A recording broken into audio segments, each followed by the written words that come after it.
BJP কর্মীদের মারধর এবং দলীয় পতাকা ছেঁড়ার অভিযোগে এবার রবিবার সন্ধ্যায় বর্ধমান বোলপুর এলাকায় কিন্তু জানা যাচ্ছে জাতীয় সড়কের ওপরে বিজেপি পথ অবরোধ করে। ঘটনাস্থলে পুলিশ এসে পৌঁছায় এবং পূর্ব বর্ধমানের ভাতারের বিজেপি প্রার্থী সৌমেন কারফা পুলিশকে আঙুল দেখিয়ে শাসায় এবং তার 24 ঘন্টার মধ্যেই কিন্তু ভাতারের সাহেবগঞ্জ 1 নম্বর এলাকায় প্রাক্তন পঞ্চায়েত প্রধান স্বামী সঞ্জয় চৌধুরীকে গ্রেফতার করে না করলে দীর্ঘ অবস্থানের হুমকি দেয় বলেও জানা যাচ্ছে। তৃণমূলের দাদাগিরির বিরুদ্ধে পুলিশকে হুঁশিয়ারি। প্রতিদিন আমাদের লোকজনদের উপর আক্রমণ হচ্ছে, অত্যাচার হচ্ছে।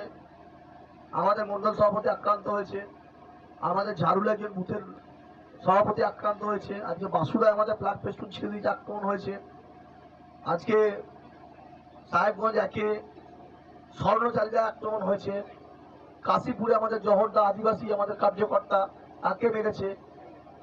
প্রতিদিন আমরা কমপ্লেন করছি, পুলিশ বলছে দেখছে, আমরা মার খাচ্ছি, ঘুরিয়ে আমাদের নামে মিথ্যা এফআইআর হয়ে যাচ্ছে। এই হচ্ছে পুলিশের চরিত্র।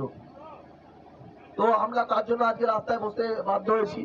এখানে আমরা ঝর্ণা মোড়ে সিউড়ি রোড, বর্ধমান সিউড়ি রোড গুসকারার আগে অবরোধ করেছি। গুসকারা থেকে 3 কিলোমিটার আগে, এটা আমাদের ভাতার বিধানসভার মধ্যে পড়ে, ভাতার থানার মধ্যে, যেটা শান্তিনিকেতন হয়ে সিউড়ি যাচ্ছে এই রোড। এবং আরেকদিকে আমাদের বর্ধমান কাটোয়া রোড, ভাতার থানার সামনে একদম বর্ধমান কাটোয়া রোড অবরোধ হয়েছে কয়েক ঘন্টা ধরে। আমরা পুলিশকে বলেছি আজ রাতের মধ্যে দোষীদের গ্রেপ্তার করতে হবে।